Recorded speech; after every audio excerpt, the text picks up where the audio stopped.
Assalamualaikum warahmatullahi wabarakatuh.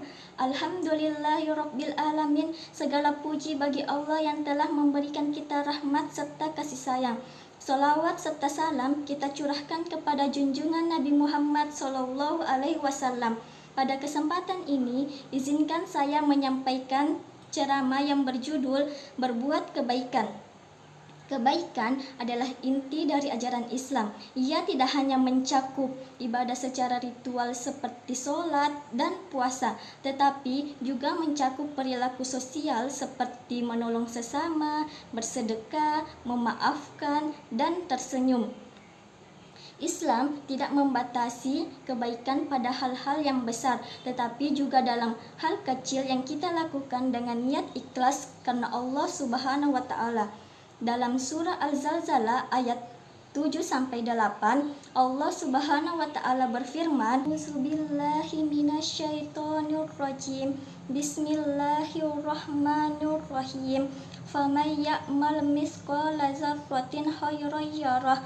Maka barang siapa mengerjakan kebaikan seberat zarrah, niscaya dia akan melihat balasannya. Wa may ya'mal mithqala dzarratin syarran yarah. Dan barang siapa mengerjakan kejahatan seberat zarrah, niscaya dia akan melihat balasannya. Ayat ini menegaskan bahwa sekecil apapun kebaikan yang kita lakukan tidak akan sia-sia di mata Allah.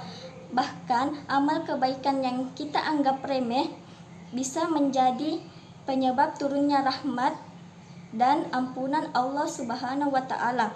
Rasulullah Shallallahu Alaihi Wasallam bisa menjadi teladan yang sempurna dalam berbuat kebaikan.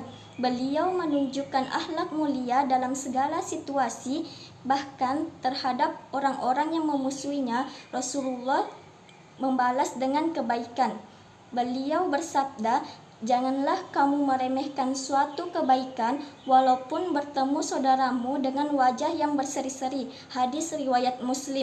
Lalu, mengapa kita perlu berlomba-lomba dalam berbuat kebaikan? Yang pertama, karena hidup ini adalah ladang amal. Di dunia inilah kita diberi waktu dan kesempatan untuk menanam sebanyak-banyaknya amal kebaikan sebelum datang kematian yang tidak bisa kita tunda. Yang kedua, kebaikan memiliki kekuatan yang luar biasa. Ia mampu melembutkan hati yang keras, mempersatukan yang tercerai-berai, dan membawa keberkahan dalam hidup. Satu kebaikan kecil yang kita lakukan bisa menjadi rantai kebaikan yang panjang. Misalnya, memberi makan anak yatim, menyantuni orang miskin, bahkan sekedar membantu orang menyeberang jalan. Semua itu memberi dampak baik kepada yang diberi maupun jiwa kita sendiri. Yang ketiga, kebaikan akan kembali kepada diri kita sendiri. Dalam Al-Quran surah Al-Isra ayat 7, Allah Subhanahu wa Ta'ala berfirman, In ahsantum wala anfusikum wa in asatum falaha. Artinya, jika kamu berbuat baik, berarti kamu berbuat baik untuk dirimu sendiri, dan jika kamu berbuat jahat, maka kerugian kejahatan itu untuk dirimu sendiri.